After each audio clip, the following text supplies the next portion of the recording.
up, wake up, wake up, wake up, wake up. Wake up, Africa. Greetings, family, and welcome to another episode of Ask Dr. Mumbi. My name is Dr. Mumbi Saraki. How you doing? How's everything going?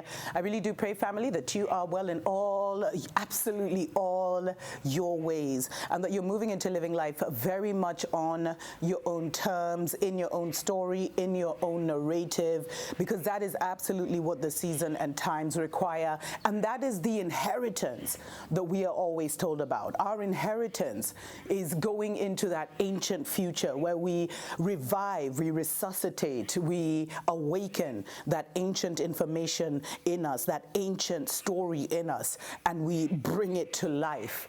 We animate it in this reality, but those are stories for other days. Special shout out to everyone that supports us on Patreon.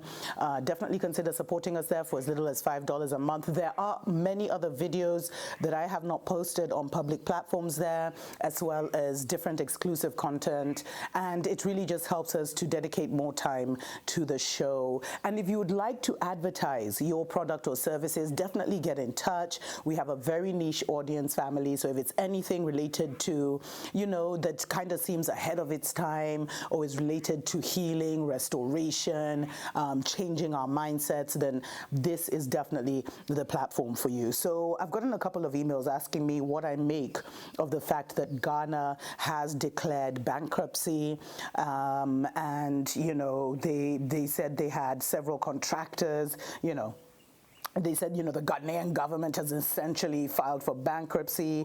According to a report by the New York Times, Akufo-Addo administration had no choice but to agree to a $3 billion loan from the lender of last resort, which is the IMF, the International Monetary Fund.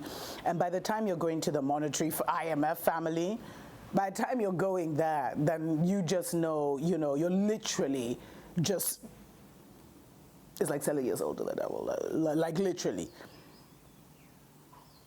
And for me, and this has kind of sent ripple waves across Africa, especially in countries like Kenya, where our SGR, which was mostly stolen by politicians and et cetera, all these loans, like they say something like out of the hundreds of billions of dollars that Kenya borrowed, I think only like 10 or 20% actually landed in the country, family. And you see, the African leaders, that's why I'm saying one of the greatest curses over Africa right now is having businessmen for leaders. Because a businessman will always cut a deal. And you'll cut a deal that will be for this year, this annum or whatever, and you guys deal with it in the future. So Kenya, we also may default. There's other countries, I think they had said something like 17 African countries were in the red. And there is a United Nations General Assembly that's happening in a couple of, I don't know when actually, but they were saying that one of the main conversations, it might be ongoing by the way, I just don't follow, I just feel all of that is just NWO. They were saying that would be one of the incredible debt on developing nations would be the lead conversation. But family, I keep saying it's a narrative war. Somehow we've gotten convinced in this madness that people in countries have to starve because they borrowed money 10, 20, 30 years ago. They've created this matrix where only they win, family. Africa, no African nation has fully been free. We went from colonialism into debt slavery. We weren't allowed to change the game. We weren't allowed to return to ourselves. We were told to keep the Ghanas and the Kenyas and the Zambias and the South Africas of this world the way they were, and we figure it out later.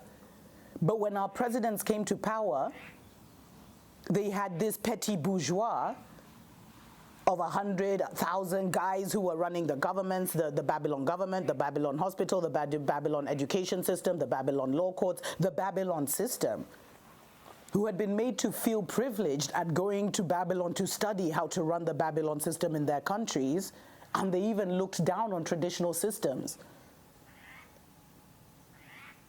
So it's like they've mentally mashed us up from the beginning, family.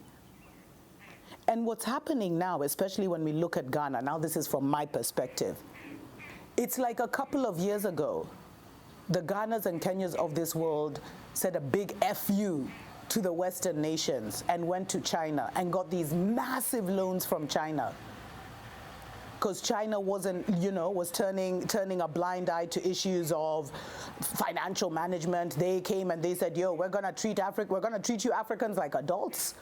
It's a businessman versus businessman at the negotiation table. If you're able to negotiate well for your people, good. If you're not able to negotiate well for your people, good. If you have weak negotiators, that's how they got us, family.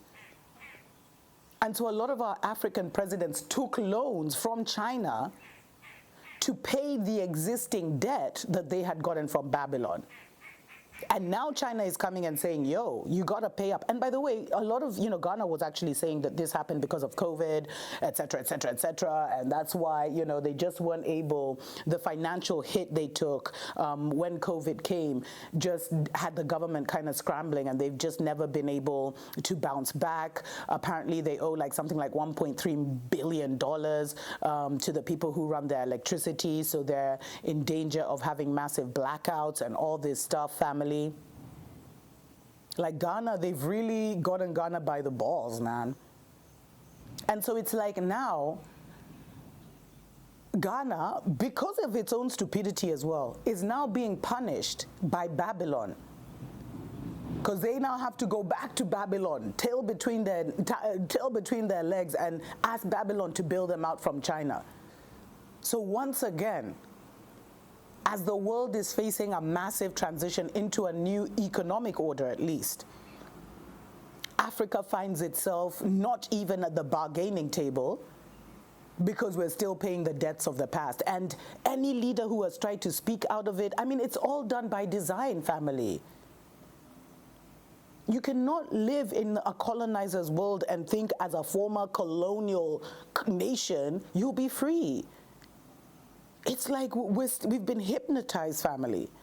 That's why I said the spell of sleep, the spell of confusion, the spell of ignorance that was over our people is lifting off. Because a lot of people are starting to question this. How inhumane of a world do we live in? Where Ghana is going to face blackouts, possible food shortages and all this. I don't even, they were talking about fuel shortages and everything. It shows you people don't matter. The world is run for interests, family. And the natural resources that the entire world need are on the motherland. So we will continue being in this situation unless we have a transformation of mind. And so now Ghana now has to go back and become literally a neocolonial nation. We might even see them sending their police to Haiti, like Kenya. But the worst of it all for family is that the matrix, Babylon, has collapsed, and they are taking us into a new world order. They want to get rid of the money. They want to, we all know, they want to take everything digital, create one police state, create one religious state, create one global government.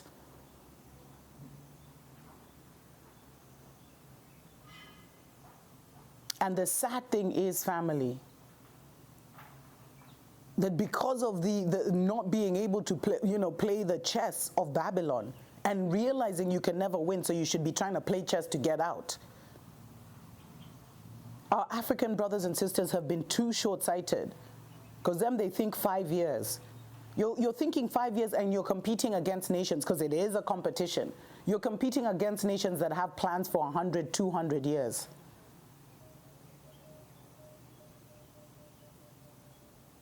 There are so many fires going off across Africa, family, as our spirit awakens. And trust me, the liberation of our people is not going to come through any kind of political organization, African Union, the Akufo-Addos of this world. No. The liberation is coming through here and through here, through you and me. When you see our great spiritual masters start to take the stage, then know our spiritual liberation is nigh. Because until then, these political businessmen who are running our nations don't have the spiritual power to set us free. but those are stories for other days. Definitely consider joining our Patreon family for as little as $5 a month, or consider a love donation through PayPal. And make sure you're still subscribed, by the way, to this channel. We also have a secondary channel, Dr. Mumbi Spiritual Show, and we have started our TikTok. So definitely find us on TikTok, Dr. Mumbi Show. Until next time, TUKO PAMOJA.